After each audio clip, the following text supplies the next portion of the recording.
Namo tasse bhagavato arahato samma sambuddhasse. Namo tasse bhagavato arahato samma sambuddhasse. Namo tasse bhagavato arahato samma sambuddhasse. Attanam bhikkhave rakkissami satipatthānaṁ sevitabbhaṁ parang bhikkhave rakkissami satipatthānaṁ veditabbhaṁ attanam bhikkhave rakkanto parang rakkati parang bhikkhave rakkanto attanam rakkati iti.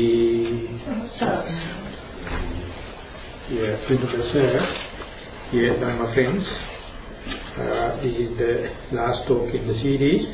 And as I mentioned in the first day itself, that we have taken this particular discourse of the Buddha known as Sedaka Sutta, you find in the Samyutta Nikaya, and it is a very comprehensive kind of message. You find it there.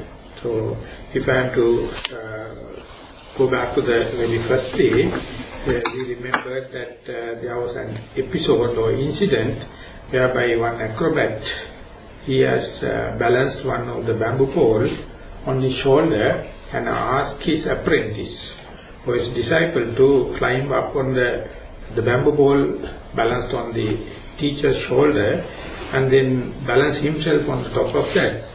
And while doing, the teacher asked a favor from the disciple, when you go up there and balancing yourself on the top of the pole, you better take care about my well-being. I will take care about your well-being so that we can maintain the balance and so that people will be happy. We will get something and it will be our livelihood for the time to come. So whenever you go up there, take care about me. I will take care about you. And the disciple, in response, he told, dear teacher, that won't work. Instead, what I believe is, when I am balancing on top of the pole, you can take care about yourself, I will take care about myself. That will help us to maintain the balance, and then people will be happy about our acrobat and they will support us. This way we can be professional. So the Buddha, presenting this incident, the Buddha says, but I also appreciate not that the teacher says, but instead what the disciple says. So, citing like that, the Buddha says, if someone is accepting that fact, one has to take care about oneself, and then only he or she can take care about the others. And with that context, if someone wish to take care about oneself, he or she has to practice mindfulness. He has to or she has to maintain the diligence and the vigilance.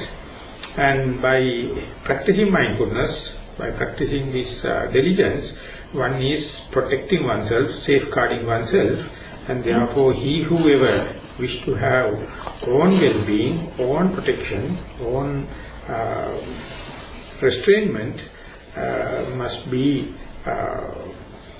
careful about or must take care about the mindfulness. And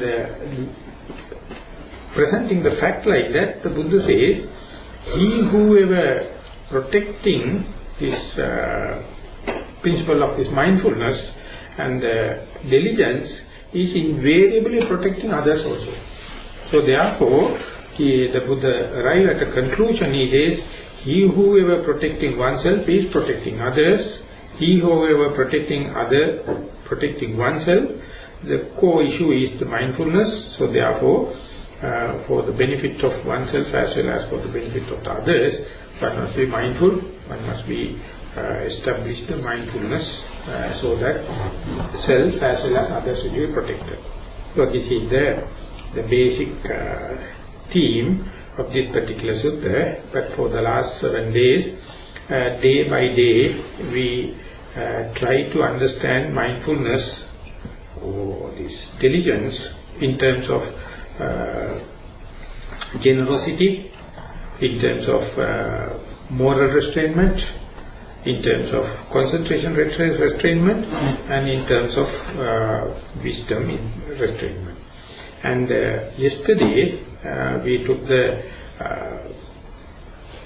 wisdom restrainment as the culminating factor, and taking the Satipatthana Sutta, the particular one directly dealing with this mindfulness, and come up to the Dhammanupassana level, their mental objects, and we try to balance, we try to compare how one should be mindful regarding the hindrances, 5 hindrances as the negative aspect, and as a result one may arrive at the 7 factors of enlightenment, and there also mindfulness is refining further and further. It is becoming more and more evolved towards the 7 factors of enlightenment, and by doing that one come up to a steadfast mindfulness, or mindfulness galvanized with this equanimity, and that is the way shortest cut to get the final liberation.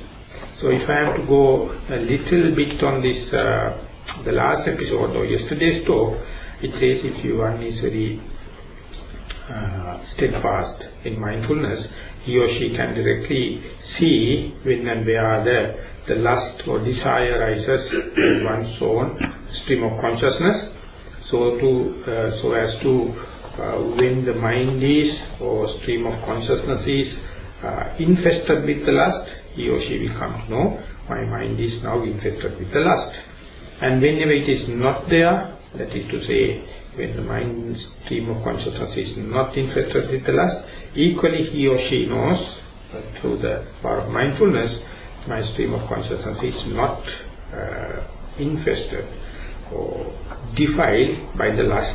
So the way the Buddha presented it says, understanding the lust as lust and understand the non-lust as non-lust have the equal values.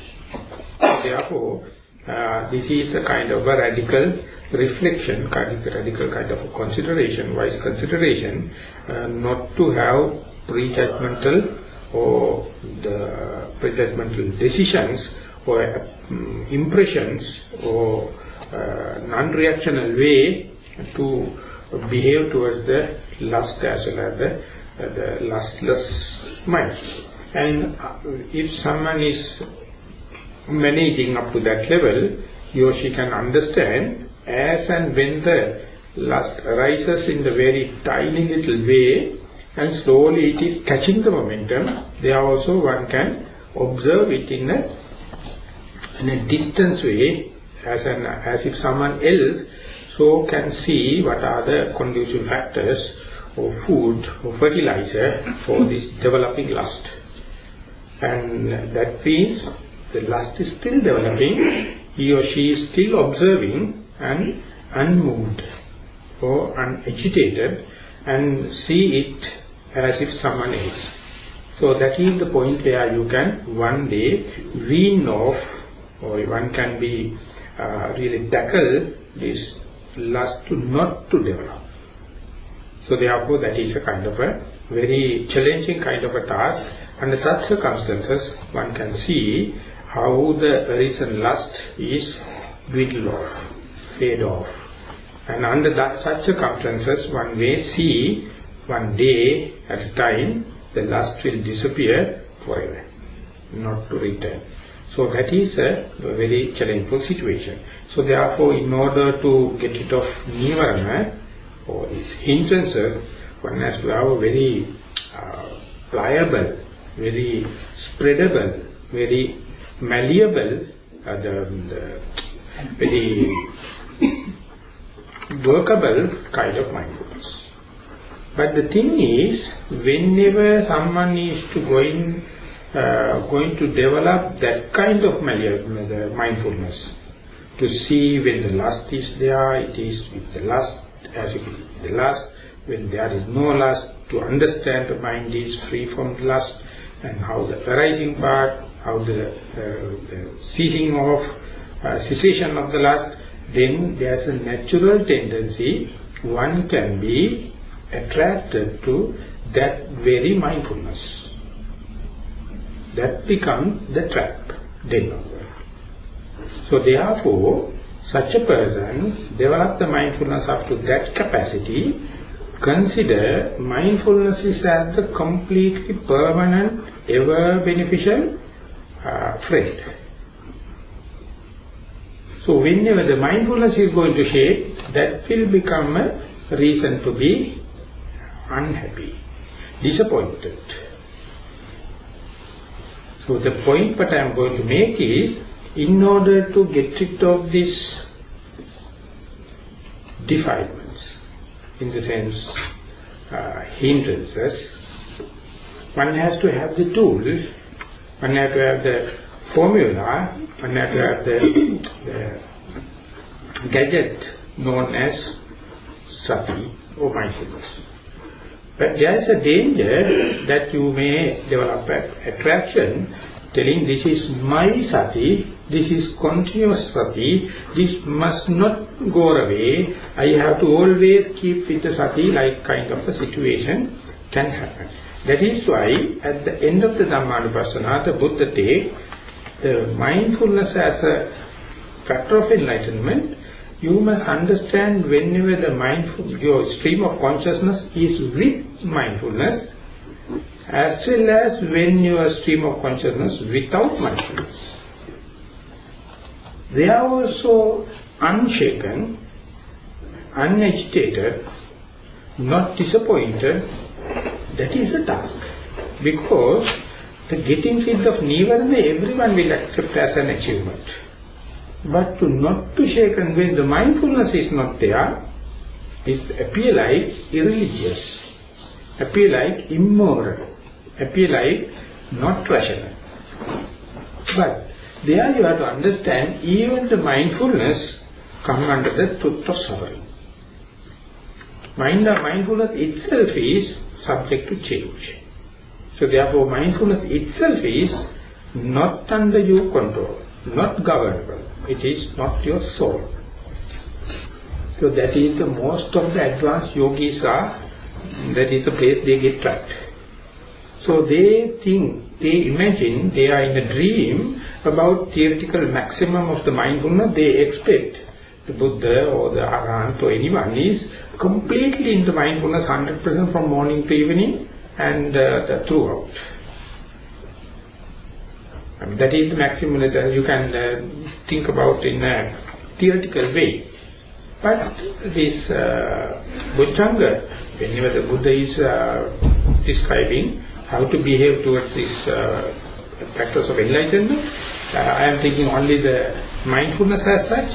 Even the mindfulness, you must understand the mind when the mindfulness is intact and mindfulness is absent. Both you have to be with the equal mind.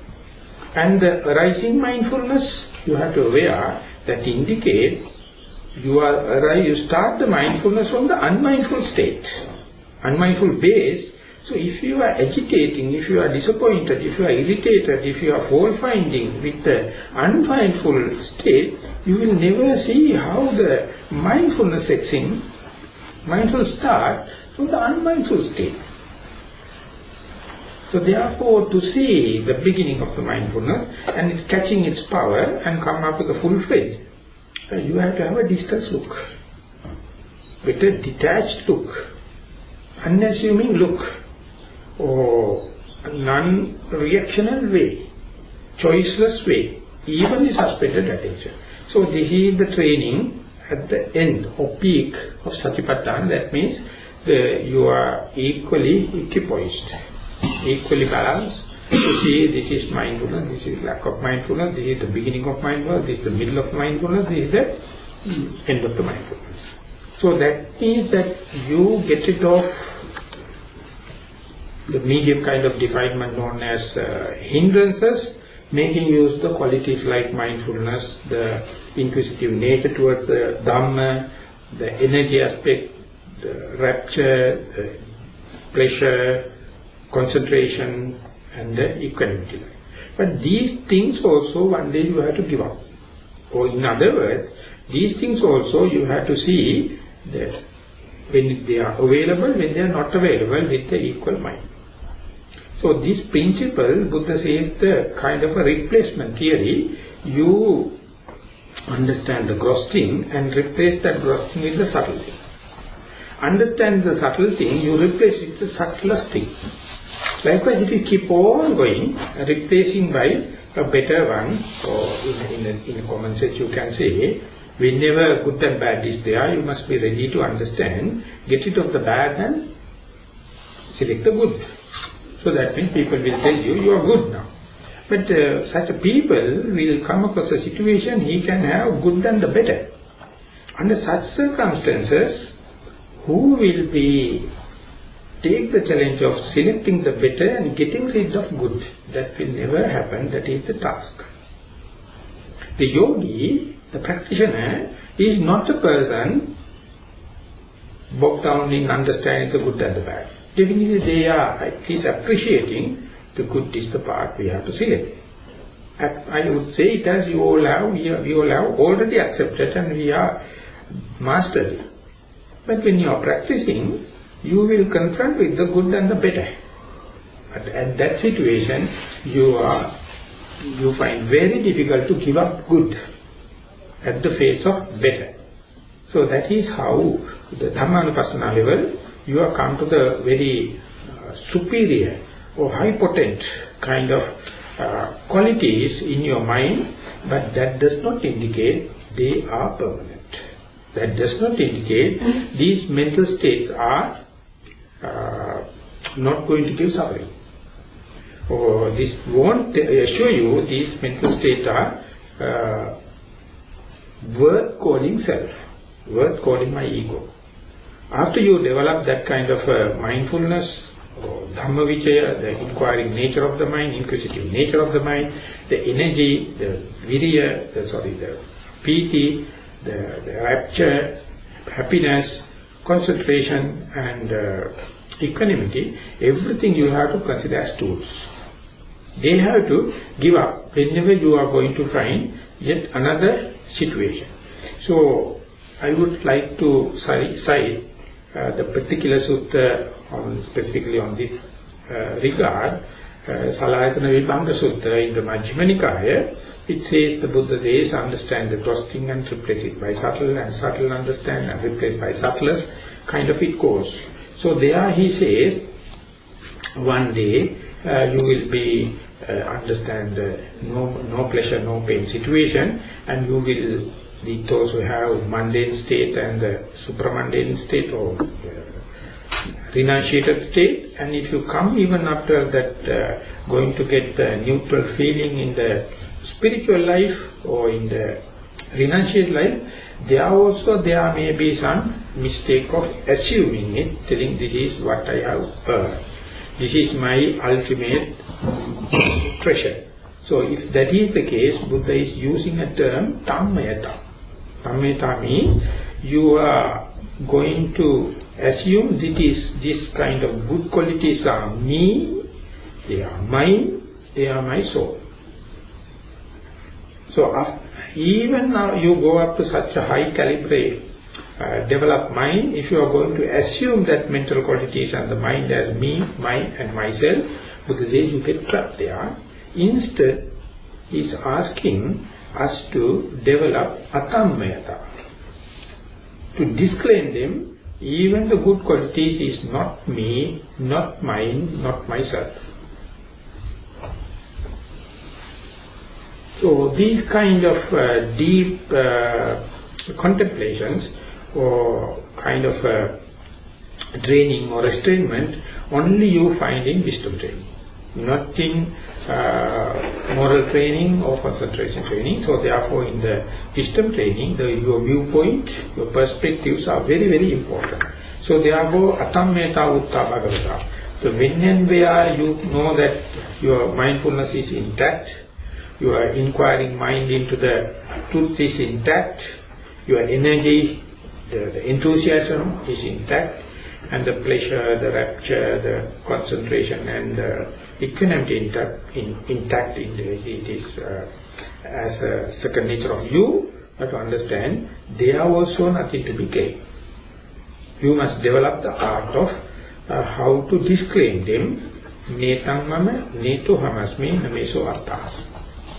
So, when I am translating the Venerable Mahasi Sayadaw's book, it is about 1,000 pages, directly from Burmese language to English, and towards the end, when he is explaining this deep part, he says, one day you have to understand, even the very mindfulness that you have developed so far, through the practice of mindfulness, you have to give up. Because it is not yours, it is not you, it is not yourself. Without developing, you can't give up. After developing, natural tendency is to claim it as me, claim it as mine, claim it as myself.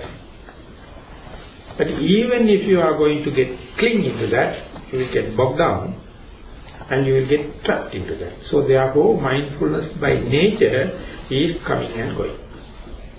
When it is there, you understand it is there. When it is not there, you understand it. Not there, it is coming, you understand it is coming. When it is going, it is you understand it is going.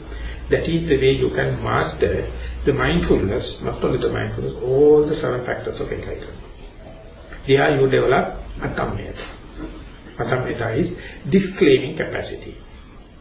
When you are going through the whole Tripitaka, it appears in different facets. A single term like Atammeta also we can claim as disclaiming, and some other places it says Netang mama neso hamasmi nameso atta. This is not me, not mine, not myself. Some other places it says Sati sambojjangam bhaveti viveka nishitang viraga nishitang nirodha nishitang patinissaggan passi. You have to develop this enlightenment factor of mindfulness within a leisurely manner. Viveka nishitang, that means you must not get tensed thinking that I am unmindful. You must be not arrogant telling that I am perfectly mindful. All these are leading to tension. So you must understand when and where it is there, you understand it is there. When it is not there, verily you understand it is not there. This Buddha called it as a kind of a training. It's a kind of a restrainment. Then only you can get liberated from mindfulness. Otherwise you become a slave to the mindfulness. Even though it is a high potential mental state. So that is what we call Atammeta. When the Atammeta come into being, when the Atammeta becoming your prime meditation, prime restrainment, prime control, then you will understand what does it mean by ignorance. What is Atammeta? Atammeta, not Tammeta, the opposite of Tammeta. Tammeta means claiming, this is me, this is mine. Atammeta is disclaiming. When the Maya is not there, or the you understand this Maya as Maya. In the Atammeta. In the Atammeta, you try. And then you say it's enough is enough, or that is the one way of putting into the present language. When enough happens, you understand enough is enough. You will not keep on striving in a habitual way, not in the consumerizing way. So when Atammeta comes, then you are where training. you find this word Atammeta? That you have to check with yourself. And you can't buy it from the supermarket. But where did you read it? No, I mean, you make... the Maya means... this is a Dhamma talk time. You have to shut up and listen.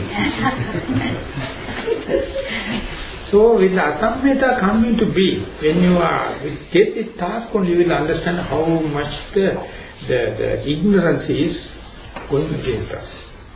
All our knowledges, all our rational thinking, and everything appear like a kind of an arrogance. How can I give up mindfulness? The Buddha is not asking you to give up mindfulness. It says mindfulness itself is subject to changes. When it is changing, don't get worked up. Don't get tense. Understand it is also subject to change. It is also anicca, the changeable nature, lead to suffering.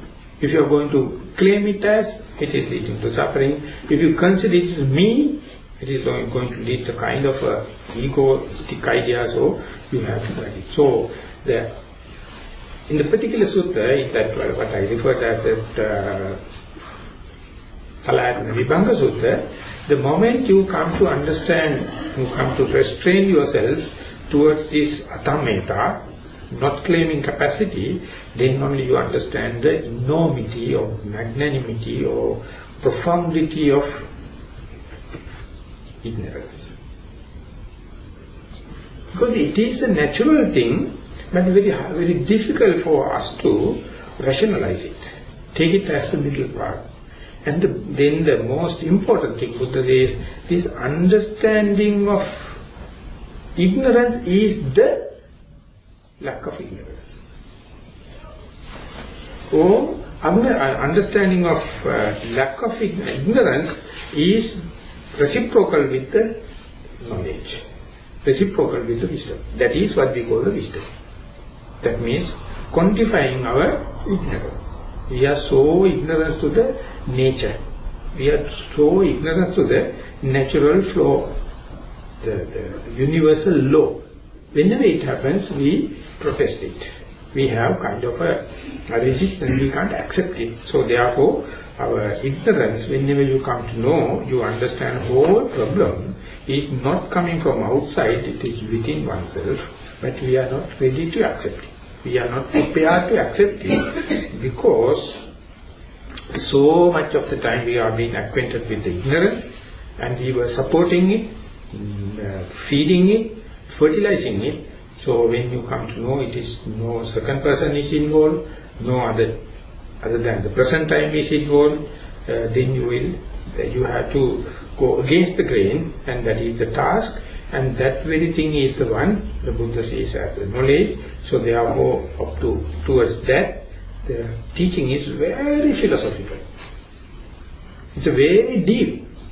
That is why the Buddha says that one can't take it as the starting point. One has to start with the generosity. You give up, you generously give up, donate your possessions. And when you come out of the moral training, you take the vow not to give any fear to others. That is not to kill, not to steal, not to have sexual misconduct and not to verbal misdeed. It is also kind of a giving, but it's not gross like a materialistic giving. And after you concentrating or after you taking the vow of mental restrainment, moral restrainment, then you have a challenge to give up your 5 hindrances. That means lust, the hatred, the sleepiness nature, the worries and the remorse and the doubt.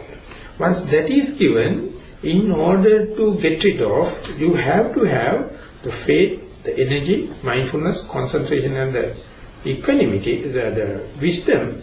Ultimately you have to give up that also, these qualities also, otherwise you will not develop equanimity.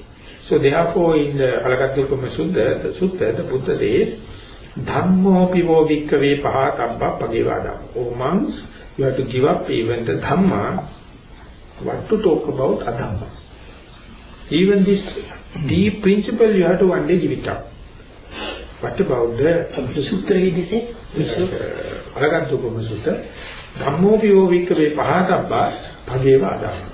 So therefore it is a kind of a replacement, gross by subtle, subtle by subtlety, subtlest thing, and ultimately you reach kind of a emptiness. You can really trace back how it happens from gross to the subtlety. So the earlier, before the enlightenment of the Buddha, everyone thought that is beyond human capacity. No one can go up to that level, it is something divine, it is after the death. But the Buddha is the person, he took it as a challenge and put himself into the practice, and he came to that state. And for me, as a person, the admirable thing is not that very understanding of this truth by himself, how he put that into words. That is unthinkable. And second thing is, it is maintained for 2,600 years. In this, the lustful world, in this hateful world, in this sleepy world, in this remorse and worries full of world, in this doubting world.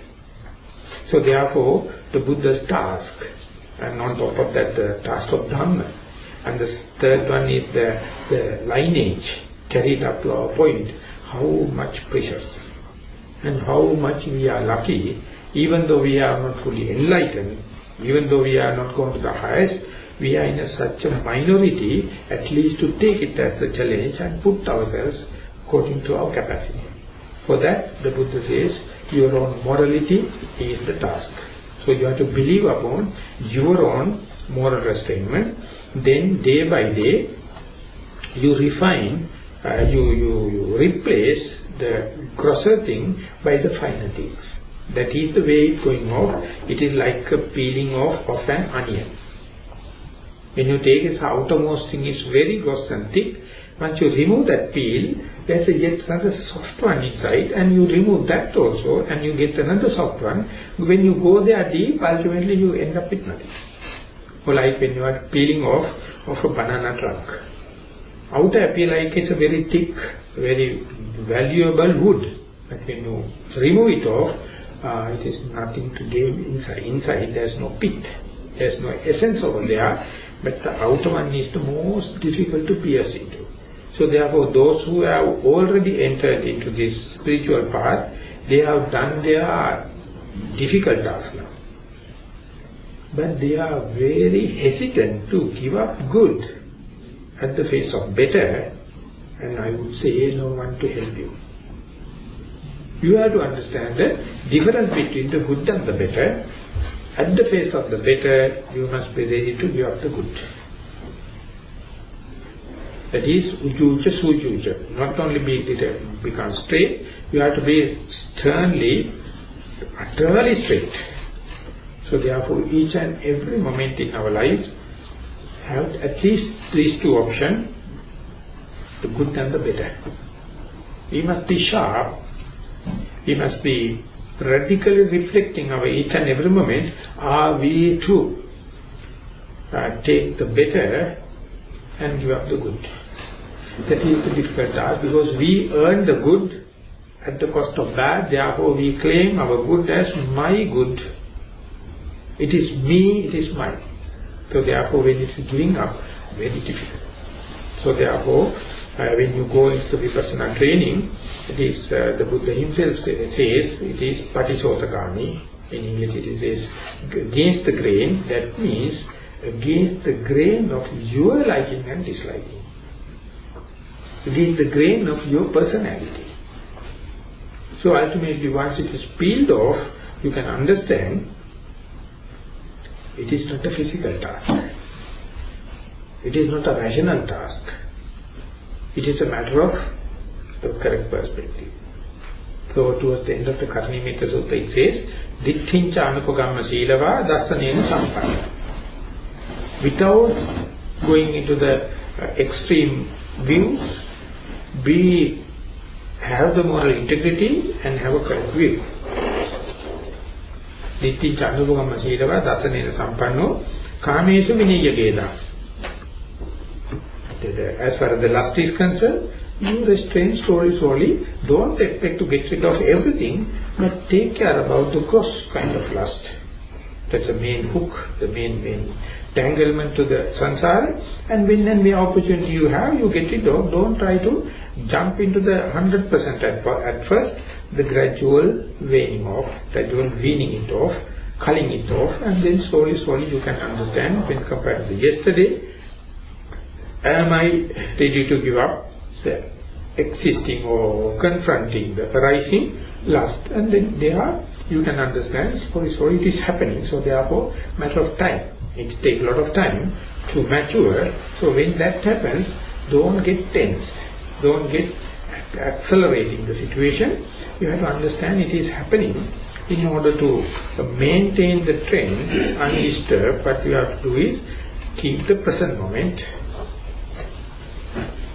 Or I would say present moment must be a present moment. Otherwise the present moment is very boring. Present moment is very monotonous. Instead we are crafty to make the dislodge our situation to go to the past and the future, or other places or other people. Instead keeping that, it is just a huge unachievable task will be achieved moment by moment. Therefore each moment of mindfulness is towards this, the greatest emancipation. So therefore the Buddha says, whoever taking the mindfulness as the main crucial issue, he is protecting himself as well as he is protecting the others. So he asks, Katancha bhikkhave attana rakkato paran rakkati asevanaya bhavanaya bahulikataya.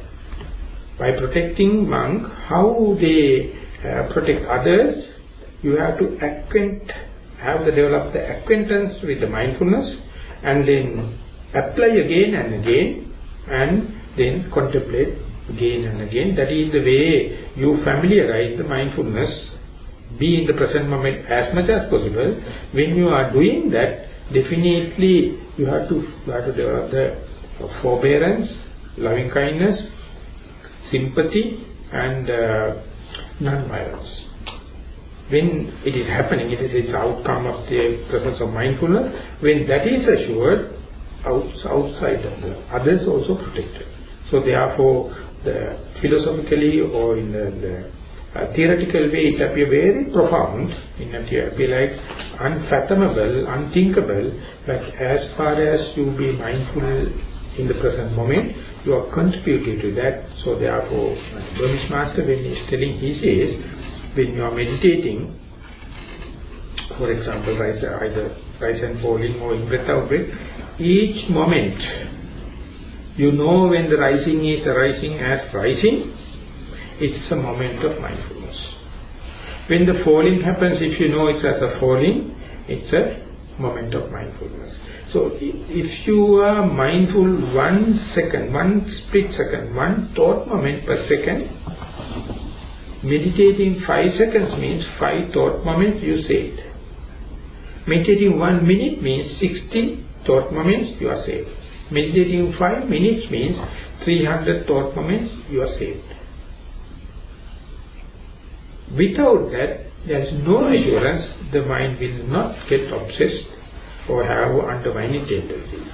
But please check, when you are meditating, if the mind is face to face with the in-breath or out-breath, rising or falling, left leg or right leg, as far as mind is face to face with the object, that state of mind carries any kind of lust, any kind of hatred, any kind of ignorance. No chance. That thought moment is free from lust, free from hatred, and free from ignorance. So the maintaining that to further, that it is matter of appreciation. So therefore, meditating 1 hour or so, even 1 split second you be aware, or you be mindful, you be diligent per second, so much of thought moments you can save. And the question or the problem or the challenge is, can someone disturb you from being mindful? Theoretically it is not the case. If you become disturbed, if you know you are disturbed, still you are mindful. When you are disturbed, you are successful, still you know that you are mindful. If you are not successful, if you know it, you will be mindful.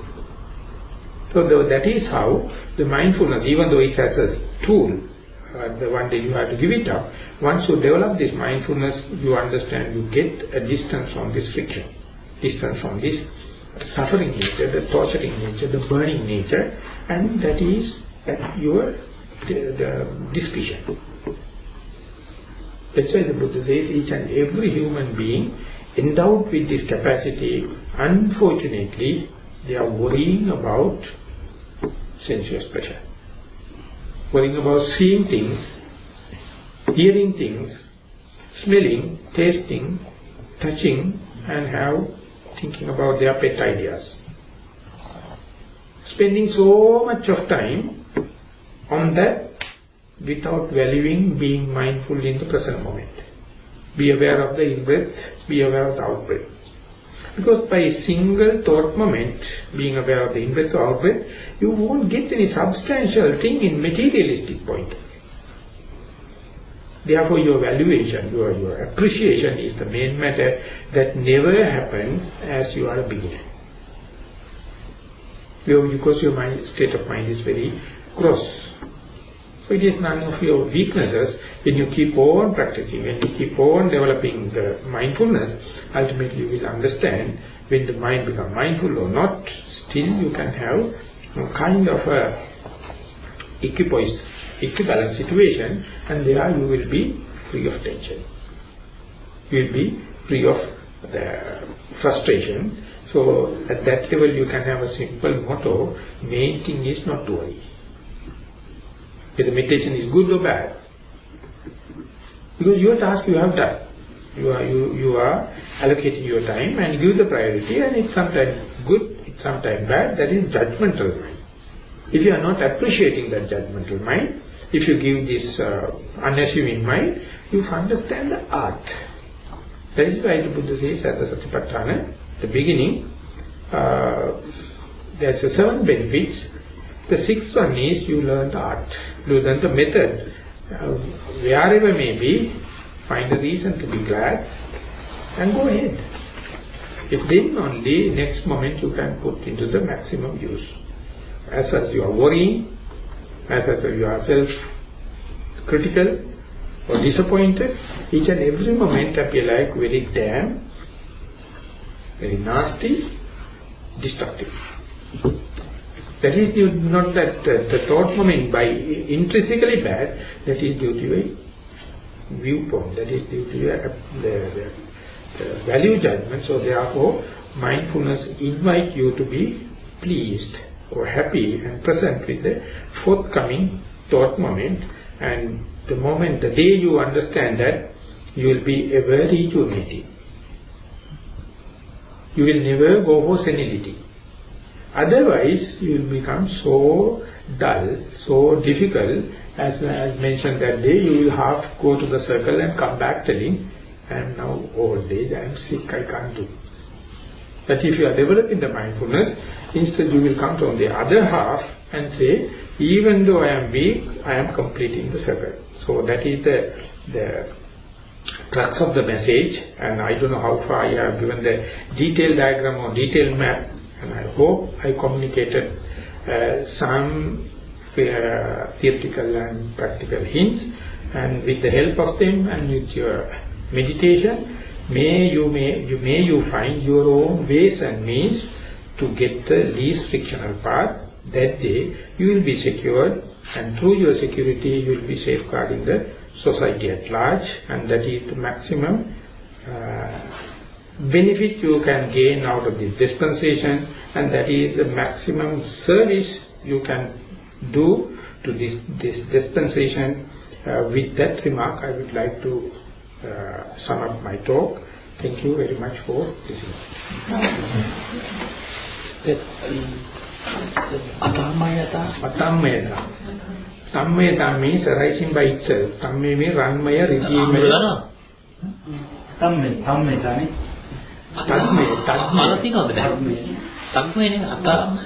Tadmaya is the word. When you come to the colloquial language, Tadme means ranmaya, ridhimaya. That is coming from God, coming from... No, අපි දැකලා නැහැ. එහෙම දකින්න බැරි නෑ ඉපදෙනකොට. එහෙම එක නීතියක් නෑ. ඉගෙන ගන්න පුළුවන්. ඉතින් දැන් කම්පියුටර් දෙක හදින්නේ නැහැ. ඒ වචනේ මම අහලා තියෙනවා. කොහෙද තියෙන්නේ? පාවිච්චි වෙන්නේ නැහැ. ඔබ කියනවා සත්පුරුෂ සූත්‍රයේ කියනවා. සලආයතන විභංග සූත්‍රයේ කියනවා. So therefore that the enoughness enough to one. The Maya, Hamdulillah is Maya. Maya, so you have to talk in English because otherwise they will come. No. First the word is in doubt. Then he explains the word that it is. I said it is Maya. Then he said no, enough is enough. But when does the yogi or somebody feels enough? Because that's a critical moment. That is the day that you put the handbrake and get out of the car. Yeah. So make the point, please. No, that's how can one say, okay, that's enough. So when you are thirsty, I will give a cup of water. Who is telling you that is enough? You are quenching your thirst, finished.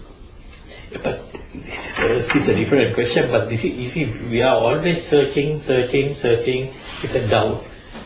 And then you have mindfulness. We are talking about, well, you said mindfulness to be galvanized by equanimity. Now, how do you galvanize the mindfulness? If the mindfulness is available or not, I'm sure.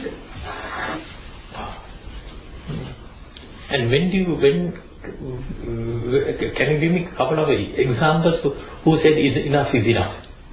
Buddha. He didn't go beyond that. He said enough. As far as you say I, you can't go. You got trapped. When you go there, no I, no self, no ego. So that is how it is reciprocal. Not difficult, not possible to go through the rational mind, but anyway, the Buddha challenged you the whole of your thinking pattern with this thesis. And that's the thing, because it's a very nice feeling if one can say enough is enough. Yeah. It's very difficult to go there, because if you have a doubt or, So take from the point of view of the consumerization, consumerism, never you feel enough. That's right. And that is what the advertisers are exploiting. Keep on. So that we now know we have damaged the ecosystem, we have damaged other living beings, we have damaged our peace of mind, and therefore they are searching now. So therefore some Samaras say that if you know the moderation, one time you have to say enough. Otherwise, every whole world will come and say, never mind, you take it, I will give a financing, I will give the... I'll help you. So the kind of thing. They want you to roll on. But in this case, if the Maya means illusion, no? When the Maya is coming to an end, how do I know now? It's because you said enough, Maya... So it is not, enough is not a natural selection, natural combination. You have to accept it, you have to foster it. That is the way you are restraining yourself. Enough is not happening through the natural selection. It is not by logics. Never by logic. That is why the people are exploiting you. This is because of, this is about the mindfulness. When your mind, you also said, one day you are going to say, even mindfulness is not there. It's not... No, I am telling, when the mindfulness is there, you are happy. That is your rational mind. When the mindfulness is not there, you are worried. That is your rational mind. That means you are not equanimous. So one day you have to understand, even the very mindfulness you use to get rid of this nivaranas has to do away with. And it is happening. When it is happening, main thing is not to worry and understand this is the nature. No, the Buddha also said, no, even this precious Dhamma is non-existing in Nibbana. No, he says, you have to get rid of even this precious Dhamma, and then what about the bad Dhamma, he says. Dhammo vivo bhikkhave pahatabba pageva Dhammo. So after you crossing... When is that mental maturity is going to strike on you? Not by rational mind. Very difficult to figure it out, it's a practical thing it is. That is kind of a aim. You are aiming at, from tammeta you are going to go atammeta. From the claiming point you are going to disclaiming point. For consumerization you tend to go to the moderation. But these things are written. If it is no... So you can write that in that Dhammajiva as written. No, but see, but the point is, if it is written, why won't the others also come and tell about this thing? And why it is hidden then? So that is the nature. Buddha says, never it will be popularity. It will never be the majority. But it is written in the Tripitaka. The Tripitaka is there, many people give different interpretations, but luckily when Jnanarama, they cleared it out and they put it. They are not advertising it, but it is there. But you feel sorry. පියසෙන අහලා තියෙනවා අතම්මයතා කියලා. අතම්මයතා කියලා වචනයක් අහලා තියෙනවා සිංහලෙන්. සිංහලෙන් පාලියෙන් අහලා තියෙනවා. අතම්මයතා. අහලා නැනේ. අතම්මයතා. He 20 years he was with Nissarana. But he was kapakaru. He was now even not meditating, going and cooking. No, but no, because he also... So never mind, now you have it, but don't take it whole as your this thing. You put into your balance of the knowledge and see whether it is leading, whether it is something new. If that is the case, your values and writing and desire, just a very important word, this is. So that all the philosophers, even the Analayo and others, they take different, people have given different, but when Jnanananda, he is the one, really, he tried to enter the etymology and gave Tadmaya means rising by itself, Ranmaya regime. So when the good qualities come, you assume telling it's my quality, it is kind of a illusion. An illusion, one day you have to understand it is good illusion or good illusion, but still an illusion. So the Maya means the illusion. This is the end of Maya. So not the end, it is tapering off. So it's only seeing it off. So you have to understand, foster that.